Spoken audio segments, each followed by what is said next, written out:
Congressman Ken Buck changes positions faster than a yoga teacher on whether to repeal Obamacare, whether to give fetuses personhood, whether to try and overturn the 2020 election, whether to make an election denier Speaker of the House.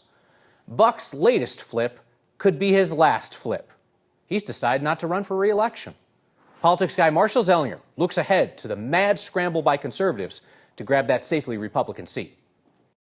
I made the decision to leave Congress because tough votes are being replaced by social media status. Republican Congressman Ken Buck just said TTYL, peace, in part because he cannot stand election denialism. The same Ken Buck who voted for new House Speaker Mike Johnson, who is an election denier, after not voting for the previous option, Jim Jordan, because he was an election denier. Too many Republican leaders are lying to America, claiming that the 2020 election was stolen, describing January 6th as an unguided tour of the Capitol, and asserting that the ensuing prosecutions are a weaponization of our justice system. Congressional District 4 is a heavily Republican district that covers Weld County, Douglas County, and all of eastern Colorado. So who will run for his seat? To find out, I used the rarely used phone app on my phone and called more than a dozen possible candidates. No one said, yes, they're running. But the candidates considering a run include Deb Flora, a conservative talk radio host who tried to run for U.S. Senate last year, State Senator Jerry Sonnenberg, State Representative Richard Holtorf,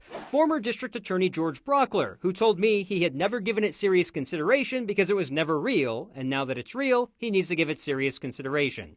DougCo Commissioner Laura Thomas, who told me it's something her team is certainly thinking about, and her fellow DougCo Commissioner Abe Layden. Former State House Minority Leader Patrick Neville told me he needs to pray on his decision. The no's are Weld County Sheriff Steve Reams, who said it was not in his family's best interest. Former State GOP Chair Christy Burton Brown, who told me she is highly likely to run for State Board of Education next year.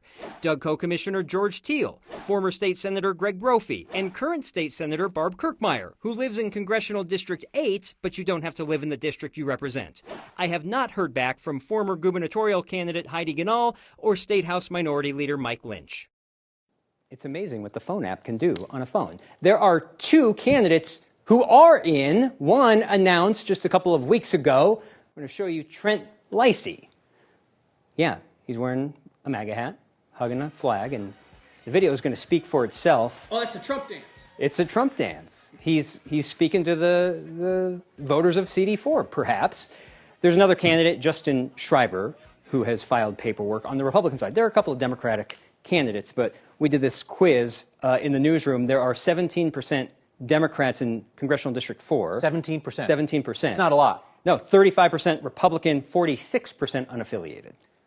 Which means, barring something wild happening, this is a safe Republican seat for a long time. Crowded primary means that somebody could get not a whole lot of the vote and get a seat for life. Yeah, we talk about getting into the side door of the state capitol with these small committees. I mean, you're going to have the whole district getting to vote in the primary. The Republicans will decide and the unaffiliated will decide. But that person's likely to win the general and will have that. Look at Doug Lamborn. Went through this in 06, 07, and has had that seat in Colorado Springs for life after a battle of like 5 or 6 in a primary. You think we're going to get 20 candidates in the race? I don't think we'll get to 20. Not 20? No, I don't think so. Okay. No. I think it'll be a fraction of that chart that we had. I'll take 20. All right. Thank you, Marshall.